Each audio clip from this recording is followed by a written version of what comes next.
뉴스 시작. 앵커. 동남아시아에서 미국보다 중국을 선호하는 흐름이 다시 강화되었습니다.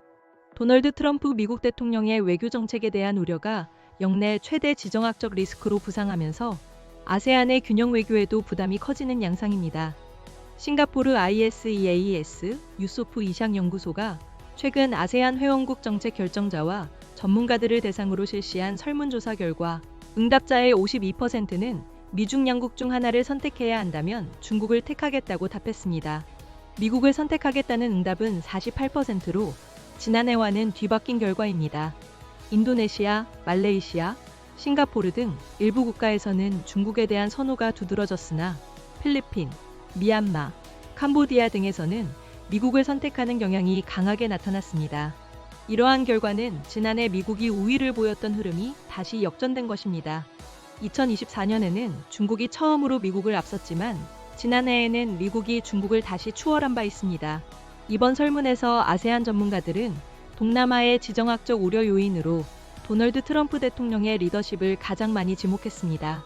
응답자의 51.9%가 트럼프 대통령을 가장 큰 불안 요소로 꼽았으며 뒤이어 글로벌 사기 범죄, 남중국해 긴장, 태국 캄보디아 국경 분쟁 등이 언급되었습니다.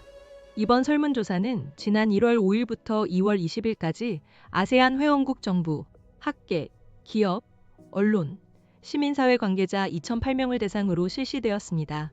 중국은 정치와 경제 두 측면 모두에서 가장 영향력 있는 국가로 평가받았습니다. 동남아에서 가장 영향력 있는 경제대국을 묻는 질문에 중국이라는 답변이 가장 많았으며 정치 전략 분야에서도 중국을 1위로 꼽았습니다. 하지만 영향력이 강한 만큼 경계의 시선도 적지 않았습니다. 응답자들은 중국 이미지에 부정적인 영향을 미치는 요인으로 내정 간섭을 가장 많이 지목했으며 이는 남중국해와 메콩강에서의 강경행보다 높은 수치였습니다.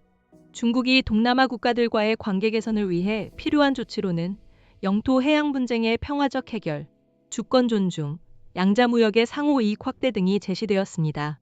한편 동남아에서 가장 신뢰받는 파트너로는 일본이 1위를 차지했으며 유럽연합, 미국, 중국이 그 뒤를 이었습니다.